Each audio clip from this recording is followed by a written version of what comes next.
Guys, if I don't he's know if I gonna do belong that here anymore. Like, I'm going to just keep it real, Cenk. I don't know if I belong anymore. I don't. Ana Kasparian is completely losing it as more and more people call her, and the Young Turks out for their obvious shift to the right, something that's getting harder to deny.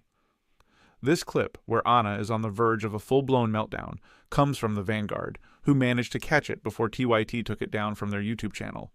You can just see how badly Ana is struggling with the criticism, and honestly, it's wild to watch. But enough talk. Let's dive into it. And of course, don't forget to like and subscribe so you don't miss more breakdowns like this. The problem with Cenk is that Trump said this accident happened because of DEI, so he automatically blamed black and brown people. Where was your outrage at that racism? I think it was in the story. I said that he shouldn't. Oh my God. Oh my God. Oh my God. Oh my God. I'm gonna lose my fucking mind. I'm gonna lose my fucking mind. I'm gonna lose my fucking mind. No, it's okay, Anna. It's okay. Sometimes, look. No, I'm gonna lose my fucking mind. No, here, it doesn't matter. Doesn't matter. Everything else we said in the segment doesn't matter. It doesn't matter. Like, people are just gonna hear what they want to hear. I'm gonna lose my fucking mind. But go ahead. Hold on. Look, let me do a thing here. And guys, everybody else that wrote in, I love you, and I wish I had time to read it because it was so important and interesting. But let me use the time here to say something else. I talked to my sister the other day, and she had talked to some of her friends that are non-political, totally non-political, okay? And very credible source. But they watch MSNBC and they watch cable news, they watch mainstream media. They don't go online at all, okay? And they're also scared to death.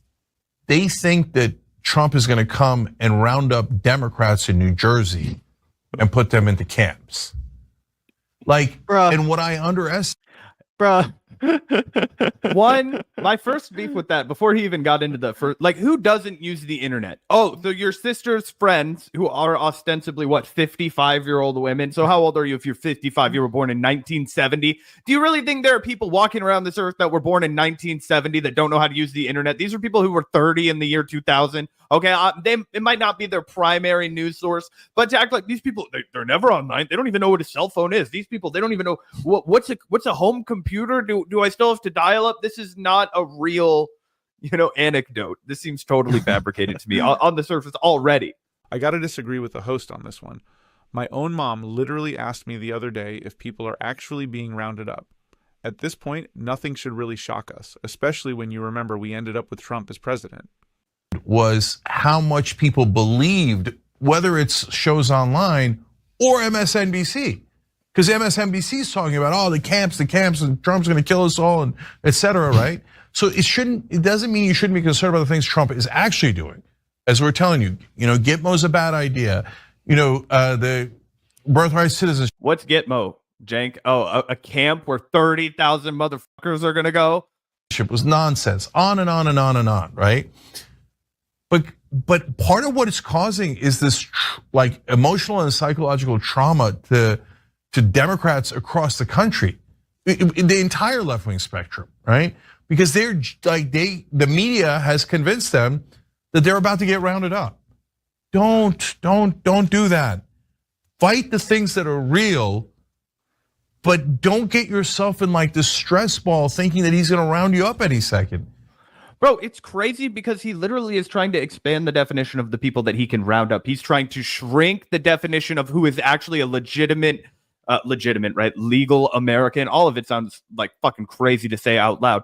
But basically, he's trying to roll back birthright citizens. He's trying to roll back visas for people who are already here legally. Those people will then be deported. Those people have every right to be worried about what's going to happen to them, where they're going to go. Imagine if you were born here, you're worried about both of your parents being deported because they weren't born here. Where are you going to go? You speak English. Your Spanish is okay. You've never been to El Salvador or wherever the hell they're talking about threatening to send you and your family back to. You don't know how you're going to make a living there. You don't know if you're going to starve. You don't know if your family's going to be in immediate jeopardy, right? You telling those people that they shouldn't be afraid is crazy. Okay, it's far crazier than the people who are actually very nervous. Yeah, specifically because Cenk himself correctly identified Trump as a Hitlerian figure and correctly identified MAGA as a Hitlerian movement. This is what's so funny about Cenk's rightward shift, or as he likes to call it, his new strategy.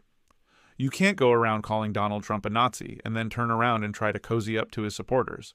That just proves you were either lying before or you're lying now. So why should anyone trust Cenk or Ana when they don't even stand by their own words? months ago when he was running for president.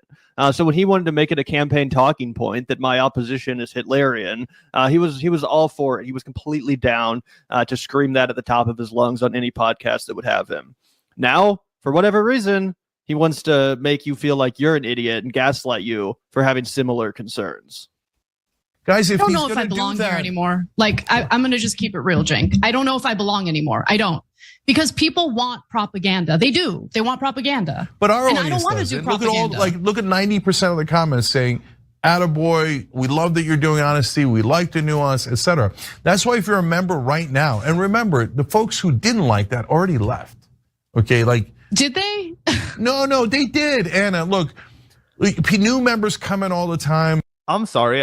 People will be angry and call this maybe misogynistic coded. I don't mean it in that way. I mean it in like a paternal daughter kind of a way. Doesn't it seem like he's talking down a 12-year-old that's like had enough with the day? It's like, my life's going to be over. I didn't make the soccer team. Like, nobody's ever going to want to be my friend again. Everybody hates me and my life is miserable. And then it's the dad that has to be reassured and be like, no, honey, you have plenty of friends. Your family loves you. You can play soccer for the joy of playing soccer. You know what I mean? It literally sounds like a father talking to his distressed child. Oh, yeah. And if you're an adult talking to a fellow. If you're enjoying the content, don't forget to like, drop a comment, and hit that subscribe button.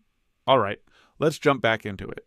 Adult in this tone of voice, there's a good chance you're dealing with someone who's just not stable. I'm sorry, but I'm sure you guys can relate if you ever found yourself at a point in time where you're literally trying to like talk someone down from the tree or whatever. And you're like, hey, like, I know that you're in the middle of something right now, but you need to calm. Like, yeah, that person's probably not 100% stable. They probably are spiraling a little bit. And that's exactly what Cenk is having to do here, not only to his friend, but in public, in front of an audience of thousands of people. So it's extra humiliating and insane. Yeah. And there's some folks who still object or who are still worried, etc., but they're still here. And we've been attacked 2,000 times, and recently we had about 1,000 of the 2,000 happen all at once and all from our own side, and they're still here, right? So I love those guys. I love all of you out there who had enough faith to stay here, even if sometimes you question us, even if you don't even agree with us on this, but at least you're open-minded enough and patient enough to hear us out to see who's right, who's wrong, what makes sense and not. So, and Anna, at the same time, hold on. Where's the disagreement? No, you hold on. Where is the disagreement though? Seriously. Because if I shared anything that was inaccurate, then I want to correct that inaccurate reporting. The problem that and by the way, it's obviously not everyone in the audience. I'm specifically referring to the critics. The criticism is that I had the audacity to even fact check Donald Trump on his claims about the hiring practices, previously for air traffic controllers. I'm not supposed to mention that. Right? Because that would go against the kind of propaganda that people are expecting. What's wild about this is that Anna's so-called fact-checking is just flat out wrong. She'd have you believe that Democrats randomly decided to lower standards for air traffic controllers, when in reality, it was Trump who wanted a hiring freeze and was actively trying to gut them. And seriously, what is with Anna being so unbelievably thin-skinned? I have never seen someone clutch their pearls this hard just because people dared to call them out. But what do you think about the Young Turks' shift to the right? And do you think Anna is right when she says she doesn't belong anymore? Let me know in the comments, and don't forget to subscribe so you don't miss any new videos.